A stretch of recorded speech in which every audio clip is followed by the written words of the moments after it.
Tonight, former Trump campaign chairman Paul Manafort in jail, pending his September trial as the Mueller investigation plows forward. Plus, a freewheeling appearance from the president on the White House driveway, ranging from pardons to immigration to North Korea. And is Vladimir Putin next on Trump's agenda? New reporting tonight on Donald Trump's wish to sit down with the Russian president. The 11th hour on a Friday night begins now.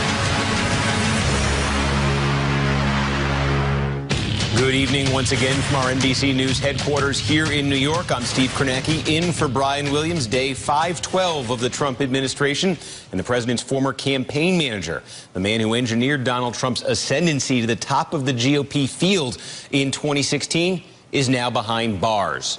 Paul Manafort is spending his first night in a Virginia jail. This after a federal judge in Washington, D.C. revoked his bail privileges and ordered him detained. All of this coming after allegations from Robert Mueller's team Manafort had tampered with witnesses in the Russia investigation.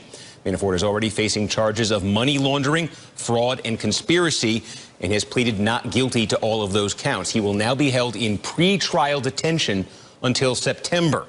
The criminal case against Manafort is not directly connected to allegations about Russian election interference, but his role on the campaign and his ties to Russian-backed politicians have made him a target for Mueller's team. Reporter Josh Gerstein of Politico, who is standing by to join us, summed up the importance of this latest development, writing, sending the 69-year-old Manafort to jail could boost the pressure on him to cut a deal with Mueller, whose main task is to determine whether the Trump campaign coordinated with Moscow on its election meddling efforts. Manafort's one-time client, President Trump, had this reaction, quote, "Wow, what a tough sentence for Paul Manafort, who has represented Ronald Reagan, Bob Dole, and many other top political people and campaigns.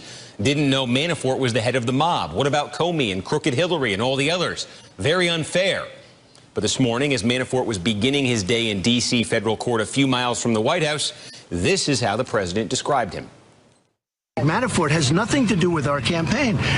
But I tell you, I feel a little badly about it. They went back 12 years to get things that he did 12 years ago. He worked for me, what, for 49 days or something? A very short period of time. As we said, Manafort served as Trump's campaign chairman, and he spent 144 days in 2016 working on getting Trump elected. What have you learned about Donald Trump since you started working for him that you didn't know before? Well, I've known him a long time, and I've always known him to be flexible. I've always known him to be driven. We have great people. Paul Manafort, he didn't have to do this, like I don't have to. He didn't need to do this, but he wanted to, because he saw something, and he called me. He said, this is something special. Paul Manafort has done an amazing job. He's here someplace. Where's Paul? Paul Manafort. And Trump attorney Rudy Giuliani had his own thoughts on Manafort's incarceration, telling the New York Daily News that, quote, when the whole thing is over, things might get cleaned up with some presidential pardons. However, Giuliani later dialed back those comments in an interview with NBC News, saying he would advise against a pardon. Then, just a few hours ago, Giuliani added this. Let me make it clear right now. Anybody listening? Please, that's why I wanted you on. He is not going to pardon anybody in this investigation. But he is not, obviously, going to give up his right to pardon if a miscarriage of justice is presented to him.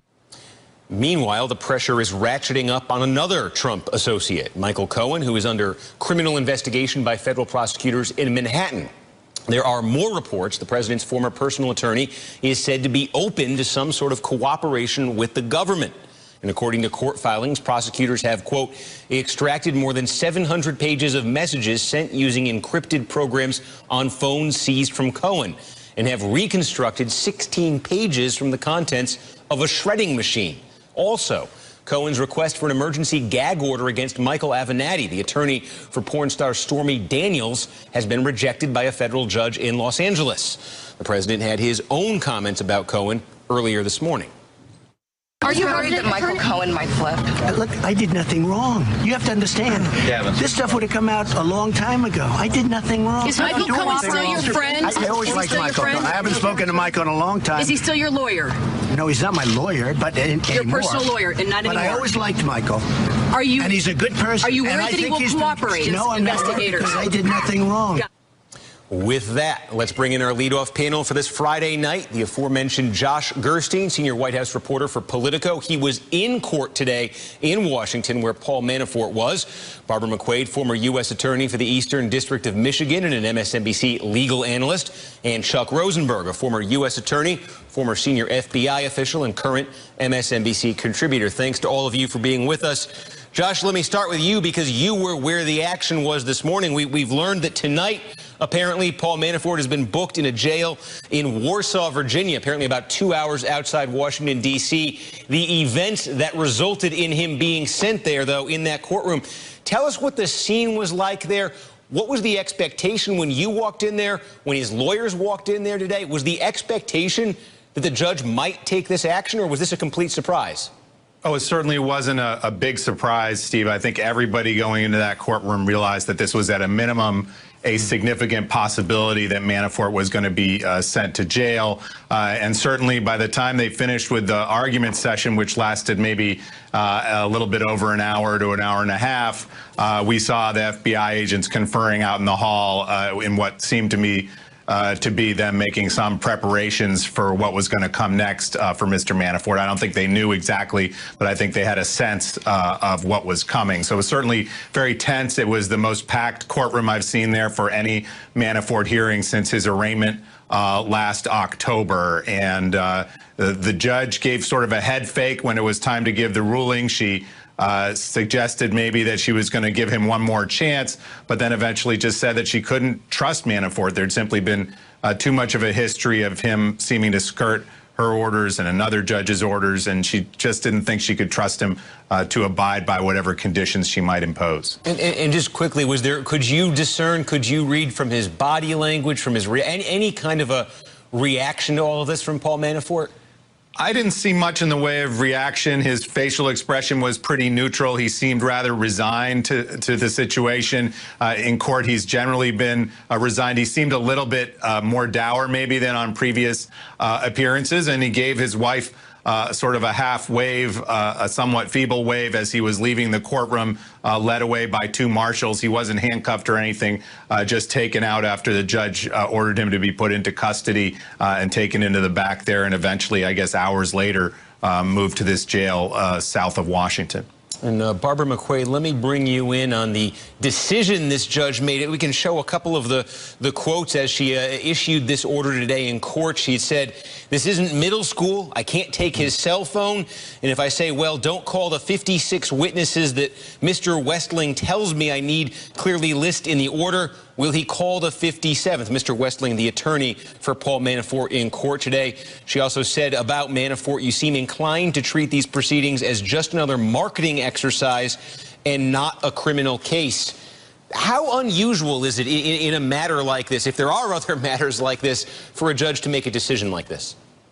Well, I think it's not unusual that a judge in a situation where there is allegations of witness tampering and there's been a probable cause finding by a grand jury to revoke a bond, it's considered a very serious crime, especially by judges, because it's a crime on the integrity of the criminal justice system. And so I was not surprised to see the judge revoke bond here. In fact, the detention statute says, the Bail Reform Act, that upon a finding of probable cause of the commission of another crime, the judge shall revoke bond unless the defendant can rebut the presumption of detention. And here, I think she wanted to hear whether Paul Manafort had any explanation that might change her mind, but upon not really hearing anything that persuaded her otherwise, found that she just couldn't trust him again to comply with the conditions of bond now that he has breached it in a very serious way. And Chuck Rosenberg, from the standpoint of Mueller, of the investigation that really sort of started all of this, the question, the issue that's been raised here is, does it make it more likely for Paul Manafort to want to cooperate, to want to seek some kind of a deal with the special counsel? From Mueller's standpoint, do you think those odds in his mind went up because of this? Well, yes and no, Steve, and here's why. Paul Manafort was already facing a lot of counts and a lot of time in jail. he had every incentive, he has every incentive to cooperate. That hasn't really changed very much. What's changed is that he was on bond and now he's not. So I think the calculation perhaps changes slightly.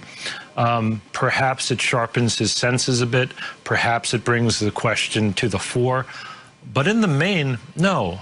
He's always had incentive to cooperate. It's just the question of whether or not he wants to go to trial or plead and cooperate. So I don't think it changes very much. It does seem here, at least from my sort of layman's perspective when it comes to legal matters, there is a wild card here in what President Trump's attorney, Rudy Giuliani, is saying today about this question of pardons, because he says at one point this whole thing, this whole investigation might end with a series of presidential pardons. Then he says it's not going to happen. Then he says the president still reserves his right to do it. Does that, Barbara, from the standpoint of Paul Manafort and his defense team here, does this enter into their strategic calculations? Do they discern some kind of message being sent to them here from the president, from his attorney? I don't know, but, you know, Rudy Giuliani it's hard to know whether he's sort of bumbling or whether he's being very strategic and just sort of dangling it out there and letting Paul Manafort know that that is something that President Trump has the power to do, and reminding him of that and maybe sending him a message. It's difficult to know. I think it's still risky, however, for Paul Manafort to count on that. And I think he still has a lot of pressure on him to decide whether to go to trial or to plead and cooperate. And, you know, he doesn't have to decide just yet. He's got some time. He still has some pending motions to suppress evidence. He may want to see how those come out. That's actually quite common, to see how a judge decides on motions like that, because a favorable decision could make the case against him weaker.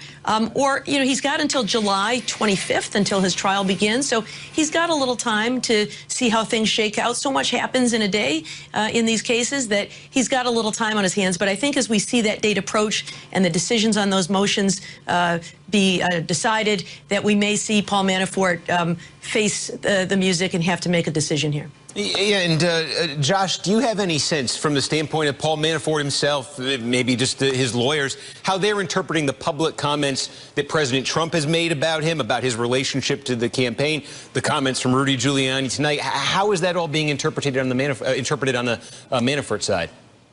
Well, what I can tell you, Steve, is that they have gone out of their way on the Manafort side to stress again and again, whenever they have the opportunity, either in court or in public in some instances, that these charges have nothing to do with the Trump campaign. I find that to be a message of trying to get on the president's good side, to try to underscore some of the themes the president has struck in the course of this investigation. You heard the president in the clip you played making a comment about how these charges go back 12 years, and it seems like they're digging things up on him. The tweet where the president says, why is Manafort being treated like a mob boss? So there's definitely some maneuvering that seems to keep Manafort's messaging aligned with the White House's messaging. But in terms of a pardon, I think that's something they want to stay away from reacting to in public, but it simply has to be part of their calculus and part of what may have led Manafort to hold out as long as he has in negotiating with the special counsel's office. And you know, Chuck, I guess when we talk about the possibility of some kind of a deal, some kind of cooperation from Paul Manafort, it presumes that he has information that Mueller and the special counsel's team would find valuable, would find useful. The president, you know, has been insisting there is nothing to the idea of collusion between his campaign, between his sort of political orbit and Russia. If that is correct, if that is true, what the president has been asserting, and Paul Manafort couldn't shine any light on that subject, would he be of any value to the special counsel's team in terms of cooperating? My guess is he probably would, but it's just a guess, Steve. Look, not every defendant has information that's valuable, but the way the United States sentencing guidelines are constructed, and those are the guidelines that help the court, the judge, fashion a sentence, you still get credit, you still get some consideration for accepting responsibility. So defendants always have some incentive to plead guilty. They have perhaps more incentive, they get more consideration if they have valuable information. That said, Steve, it's really hard to imagine that this guy doesn't have valuable information. Perhaps it's not about the president. It could be about Michael Cohen. It could be about Kushner. It could be about a whole bunch of other people, folks that names that have not even surfaced yet.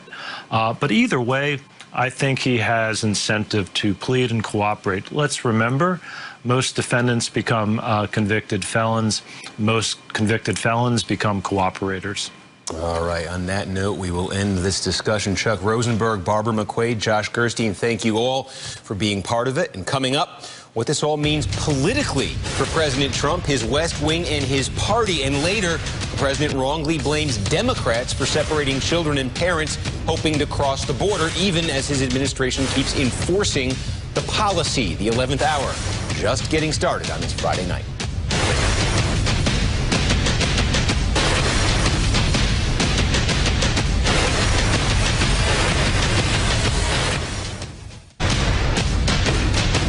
I know Mr. Manafort. Haven't spoken to him in a long time, but I know him. He was with the campaign, as you know, for a very short period of time, relatively short period of time, but I've always known him to be a good man. That was President Trump last summer, seeming to distance himself from his former campaign chairman, Paul Manafort, after a pre-dawn raid on Manafort's house. Today, the president echoing the same message. Manafort has nothing to do with our campaign. But I feel I tell you, I feel a little badly about it. They went back 12 years to get things that he did 12 years ago. You know, Paul Manafort worked for me for a very short period of time. He worked for Ronald Reagan. He worked for Bob Dole. He worked for John McCain, or his firm did. He worked for many other Republicans. He worked for me, what, for 49 days or something? A very short period of time. As we've said, though, Manafort was campaign chairman for Trump for 144 days, and the two reportedly have had a business relationship for years. Back in 2016, Trump ally Newt Gingrich told Fox News that Manafort's impact on the campaign should not be underestimated. I thought Paul did an important job in getting through the convention and getting the campaign more of a national campaign, more of a professional campaign. Nobody should underestimate how much Paul Manafort did to really help get this campaign to where it is right now. With the midterm elections now just months away and the Russia investigation appearing to be entering a new phase, what impact could all this have on the president and the Republican Party? Here to talk about it, Michael Steele, former chairman of the Republican National Committee and an MSNBC political analyst, and Nancy Cook, White House reporter for Politico. Nancy, it's interesting because so many Democrats, so many Trump critics, so many folks on the left seem to be following every incremental development of the Russia story. When I look at the messages that Democratic candidates are running on, though, Russia doesn't seem to be as prominent. Yeah, I think that for a lot of Democrats, they don't want to sort of overplay their hand. I think that, privately there is a real interest in taking back the House. And I think that if that happens, the Democrat-controlled House Oversight Committee would bury the president and the White House under investigations. But I think that there's a feeling that they don't want to just play into this. They want to talk about other sort of forward-looking messages that the Democrats could offer. They want to talk more about sort of the economic stuff, tax cuts, health care, and sort of things that they can actually offer voters, because I think to some voters, the Russia investigation feels sort of above their heads at a 30,000-foot level that they're not necessarily thinking about day to day. And I think the Democrats are aware of that. Yeah, well, Michael, that's what I hear from a lot of Democrats, that they feel politically, if they're talking about health care, they may be scoring more political points than if they're talking about Mueller, if they're talking about the investigation. From a Republican perspective, what is a worse issue to be talking about for a candidate, I guess? Defending, trying to do away with Obamacare, or defending the president on Mueller? Well, I think it depends on what part of the country you're from. Certainly, if you're, a West Coaster or an East Coast Republican, you don't want to be having conversations about Donald Trump and investigations and Mueller.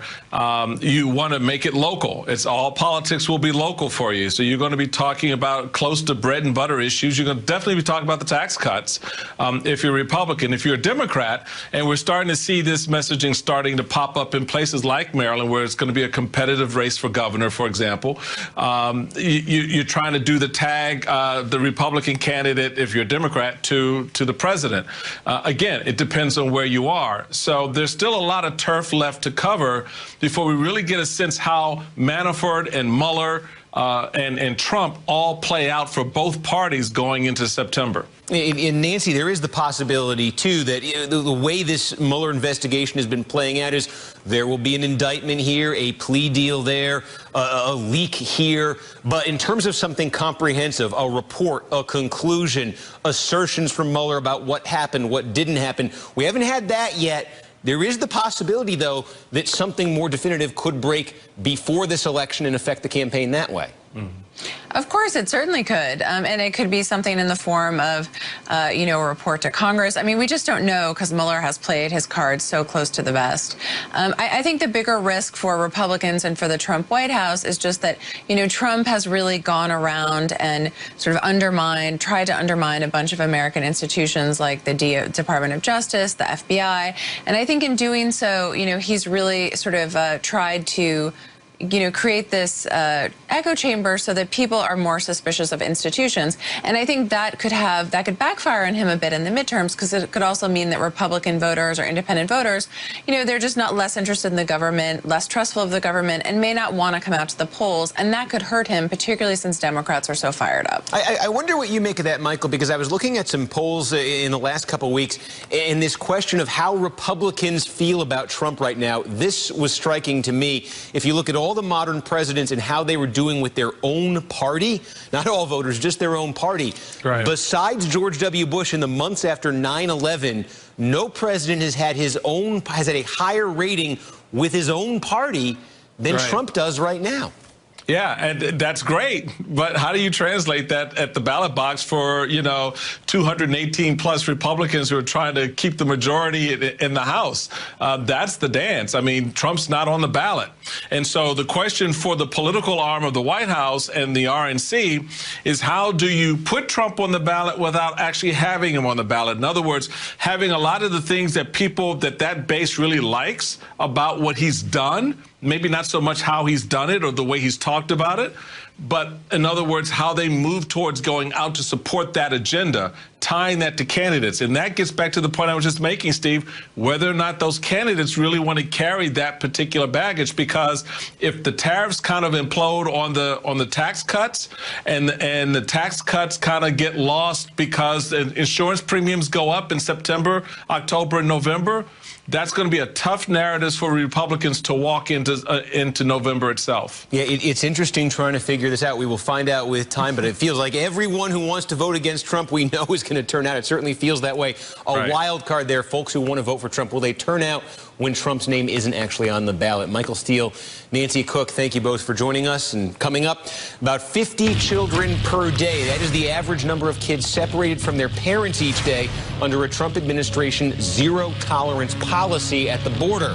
The president weighed in today, and that's ahead when the 11th hour comes right back.